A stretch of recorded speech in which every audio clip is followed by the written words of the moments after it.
आज मुख्य रूप से एनडीए सरकार के 100 दिन पूरे होने के परिप्रेक्ष्य में आदरणीय प्रधानमंत्री श्री नरेंद्र मोदी जी ने चुनाव के पहले ही उन्होंने कहा था कि 100 दिन का टास्क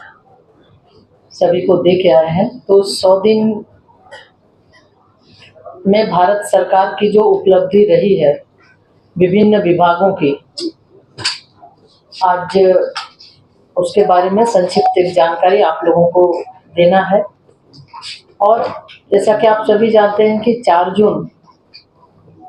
2024 को चुनाव का रिजल्ट आया और देश की जनता ने तीसरी बार एनडीए पर विश्वास जताया, आदरणीय श्री नरेंद्र मोदी जी पर विश्वास जताया और देश में तीसरी बार एनडीए की सरकार बनी।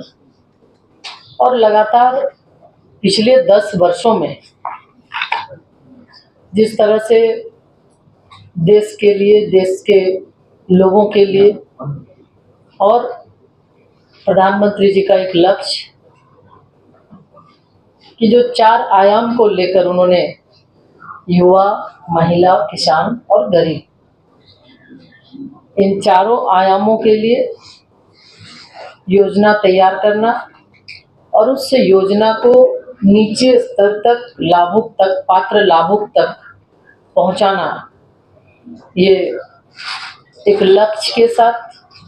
दूरगामी सोच के साथ उन्होंने शुरू किया।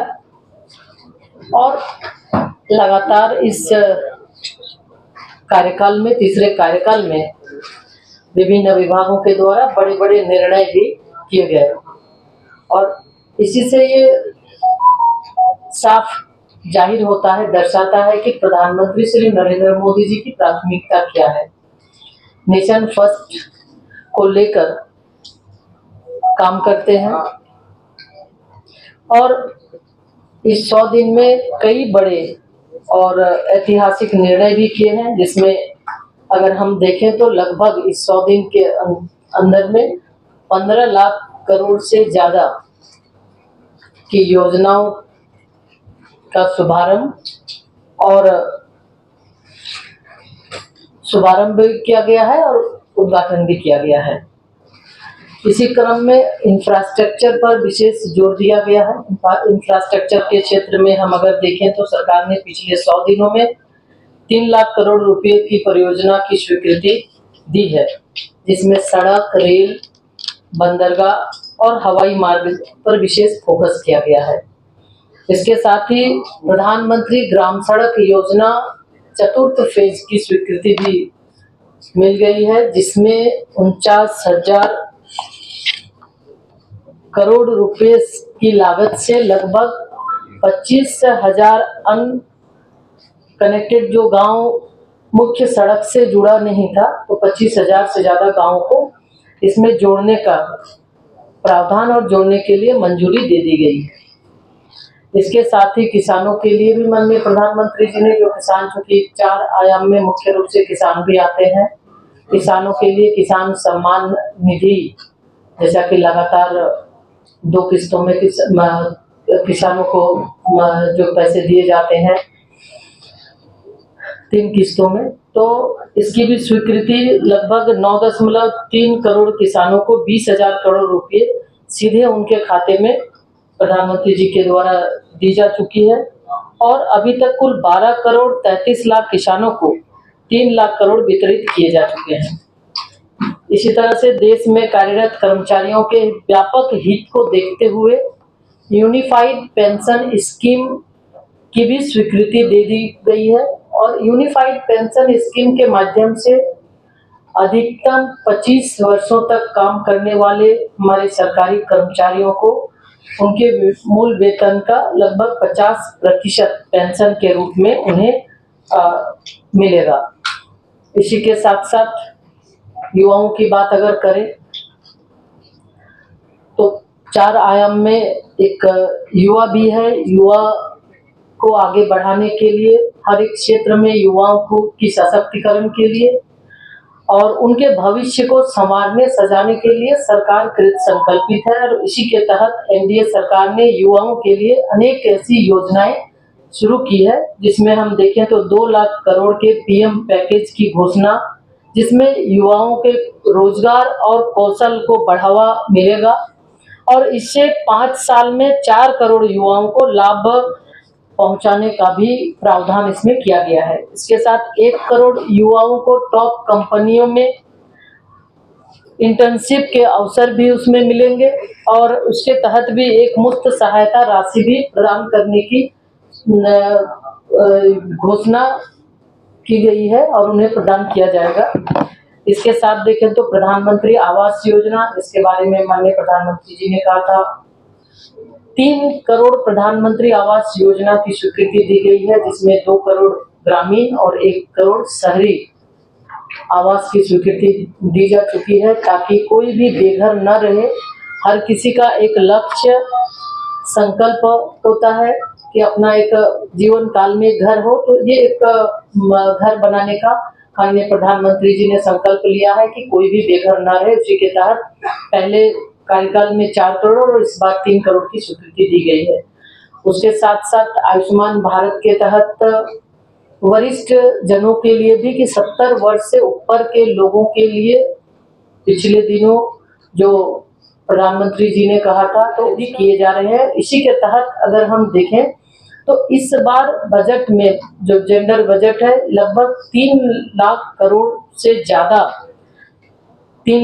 से ज्यादा की मंजूरी दी गई है, ताकि महिलाओं से संबंधित और महिलाओं के लिए महिला सशक्तिकरण के दिशा में ये एक बहुत ही बड़ा निर्णय है।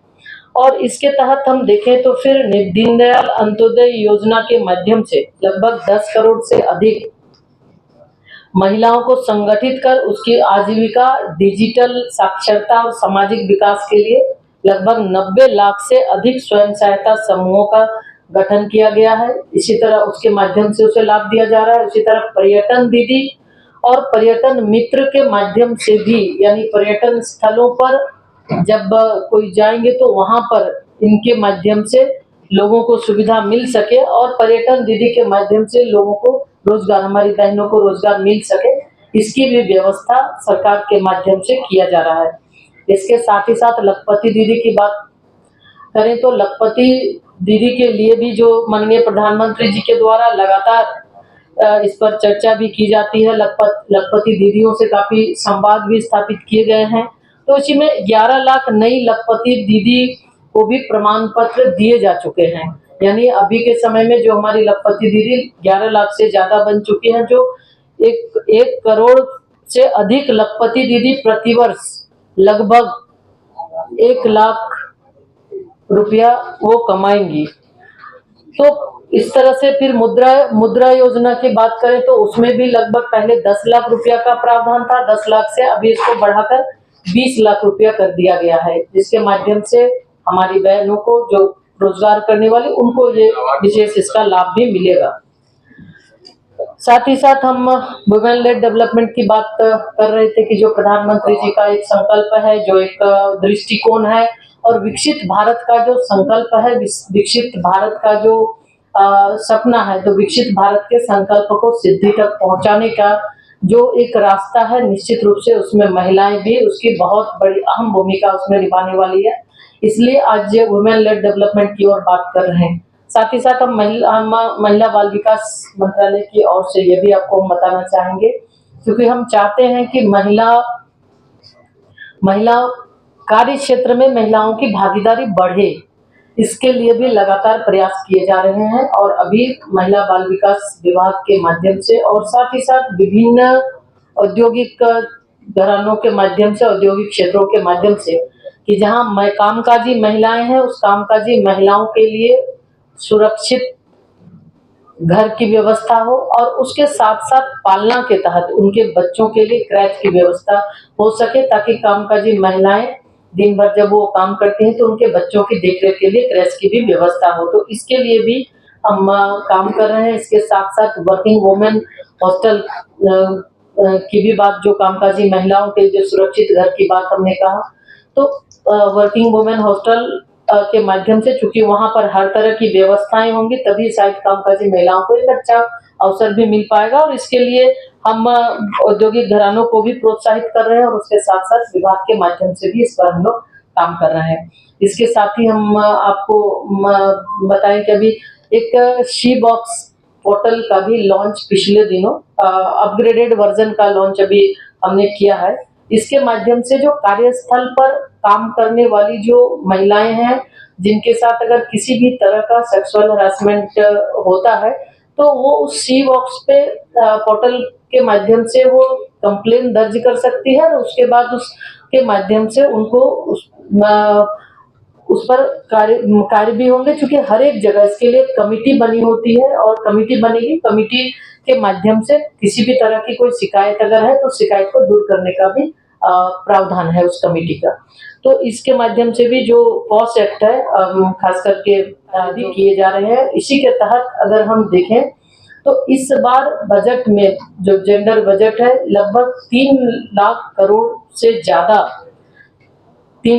से ज्यादा की मंजूरी दी गई है, ताकि महिलाओं से संबंधित और महिलाओं के लिए महिला सशक्तिकरण के दिशा में ये एक बहुत ही बड़ा निर्णय है। और इसके तहत हम देखें तो फिर दीनदयाल अंत्योदय योजना के माध्यम से लगभग 10 करोड़ से अधिक महिलाओं को संगठित कर उसकी आजीविका, डिजिटल साक्षरता और सामाजिक विकास के लिए लगभग 90 लाख से अधिक स्वयं सहायता समूहों का गठन किया गया है। इसी तरह उसके माध्यम से उसे लाभ दिया जा रहा है। इसी तरह पर्यटन दीदी और पर्यटन मित्र के माध्यम से भी, यानी पर्यटन स्थलों पर जब कोई जाएंगे तो वहां पर इनके माध्यम से लोगों को सुविधा मिल सके और पर्यटन दीदी के माध्यम से लोगों को रोजगार, हमारी बहनों को रोजगार मिल सके, इसकी भी व्यवस्था सरकार के माध्यम से किया जा रहा है। इसके साथ ही साथ लखपति दीदी की बात करें तो लखपति दीदी के लिए भी जो माननीय प्रधानमंत्री जी के द्वारा लगातार इस पर चर्चा भी की जाती है। लखपति दीदियों से काफी संवाद भी स्थापित किए गए हैं। तो इसी में 11 लाख नई लखपति दीदी को भी प्रमाण पत्र दिए जा चुके हैं। यानी अभी के समय में जो हमारी लखपति दीदी 11 लाख से ज्यादा बन चुकी हैं, जो 1 करोड़ से अधिक लखपति दीदी प्रतिवर्ष लगभग 1 लाख रुपया वो कमाएंगी। तो इस तरह से फिर मुद्रा योजना की बात करें तो उसमें भी लगभग पहले 10 लाख रुपया का प्रावधान था। 10 लाख से अभी इसको बढ़ाकर 20 लाख रुपया कर दिया गया है, जिसके माध्यम से हमारी बहनों को जो रोजगार करने वाली उनको ये विशेष इसका लाभ भी मिलेगा। साथ ही साथ हम वुमेन लेड डेवलपमेंट की बात कर रहे थे कि जो प्रधानमंत्री जी का एक संकल्प है, जो एक दृष्टिकोण है और विकसित भारत का जो संकल्प है, विकसित भारत का जो सपना है, तो विकसित भारत के संकल्प को सिद्धि तक पहुंचाने का जो एक रास्ता है, निश्चित रूप से उसमें महिलाएं भी उसकी बहुत बड़ी अहम भूमिका उसमें निभाने वाली है। इसलिए आज वुमेन लेड डेवलपमेंट की ओर बात कर रहे हैं। साथ ही साथ हम महिला बाल विकास मंत्रालय की ओर से ये भी आपको हम बताना चाहेंगे, क्योंकि हम चाहते हैं कि महिला कार्य क्षेत्र में महिलाओं की भागीदारी बढ़े, इसके लिए भी लगातार प्रयास किए जा रहे हैं। और अभी महिला बाल विकास विभाग के माध्यम से और साथ ही साथ विभिन्न औद्योगिक घरानों के माध्यम से, औद्योगिक क्षेत्रों के माध्यम से, कि जहां कामकाजी महिलाएं हैं, उस कामकाजी महिलाओं के लिए सुरक्षित घर की व्यवस्था हो और उसके साथ साथ पालना के तहत उनके बच्चों के लिए क्रैच की व्यवस्था हो सके, ताकि कामकाजी महिलाएं दिन भर जब वो काम करती हैं तो उनके बच्चों की देखरेख के लिए क्रैच की भी व्यवस्था हो। तो इसके लिए भी हम काम कर रहे हैं। इसके साथ साथ वर्किंग वुमेन हॉस्टल की भी बात, जो कामकाजी महिलाओं के जो सुरक्षित घर की बात हमने कहा, तो वर्किंग वुमेन हॉस्टल के माध्यम से, चूंकि वहां पर हर तरह की व्यवस्थाएं होंगी, तभी शायद कामकाजी महिलाओं को एक अच्छा अवसर भी मिल पाएगा। और इसके लिए हम औद्योगिक घरानों को भी प्रोत्साहित कर रहे हैं और उसके साथ साथ विभाग के माध्यम से भी इस पर हम लोग काम कर रहे हैं। इसके साथ ही हम आपको बताएं कि अभी एक शी बॉक्स पोर्टल का भी लॉन्च पिछले दिनों अपग्रेडेड वर्जन का लॉन्च अभी हमने किया है। इसके माध्यम से जो कार्यस्थल पर काम करने वाली जो महिलाएं हैं, जिनके साथ अगर किसी भी तरह का सेक्सुअल हरासमेंट होता है, तो वो उस सी बॉक्स पे पोर्टल के माध्यम से वो कंप्लेन दर्ज कर सकती है और उसके बाद उसके माध्यम से उनको उस पर कार्य भी होंगे, चूँकि हर एक जगह इसके लिए कमिटी बनी होती है और कमिटी बनेगी, कमिटी के माध्यम से किसी भी तरह की कोई शिकायत अगर है, तो शिकायत को दूर करने का भी प्रावधान है उस कमिटी का। तो इसके माध्यम से भी जो पॉस एक्ट है, खास करके जो